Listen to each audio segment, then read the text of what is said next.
Hello, this is a GT3 class road race chassis that I've stripped down and am doing some modifications to.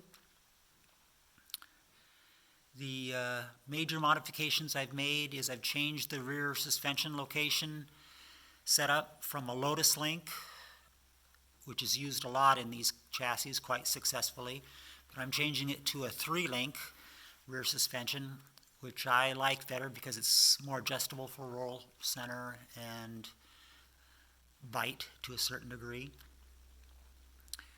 I've also changed the front motor mounts for a different engine, and I've added some new brackets for the mufflers and the fuel cell and a few other items.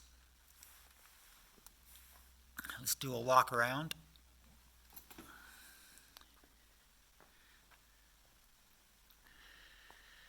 So wherever you see clean, bright metal is where I've made changes. This is obviously the rear of the chassis. This is the passenger side. You can see the new brackets for the muffler. There and there.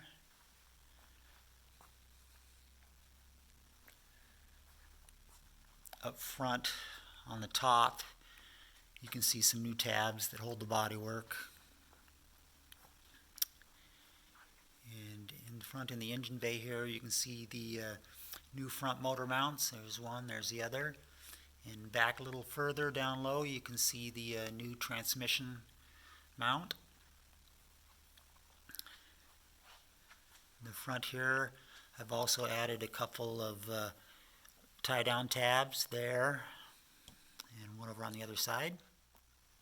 Also on the front of the chassis, I've made some new pads for the front anti-roll bar. You can see it right there. The sway bar mounts underneath those, so it's kind of hard to explain without the roll bar actually mounted onto it. And there's the one on the other side. Firewall there, I've plugged a few holes, more than a few. Inside in the footwell, you can see I've modified the brackets for the brake clutch assembly.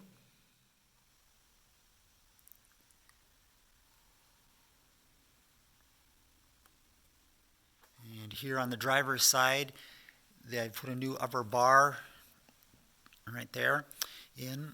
And what that does is it supports the top edge of the fiberglass door so that when you slide in and out of the seat, you don't crack the door.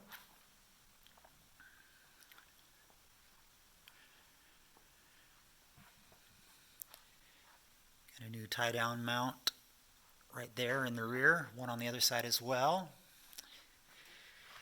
You can see in here is where I've placed the new bars that support the fuel cell.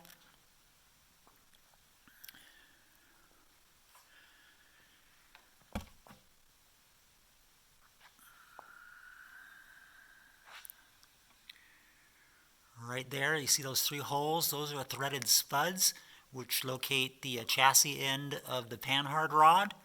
The other end, of course, attaches to the rear axle.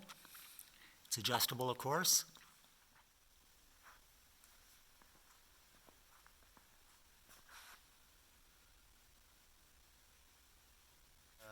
Upper chassis end link of the 3-link system. You can see it slotted there.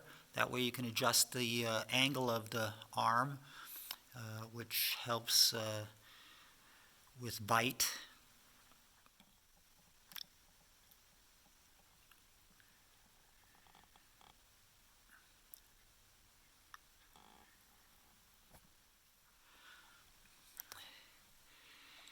Down a little lower here, you can see where the lower arms for the 3-point chassis or suspension system are.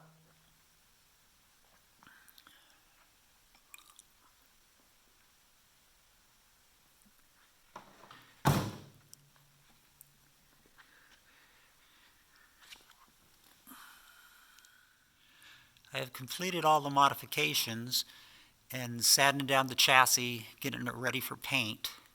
So that will be the next step. Okay, that's it for now. Oh, wait a minute. What's this down here? If you know what that is, leave me a comment. Thanks for watching.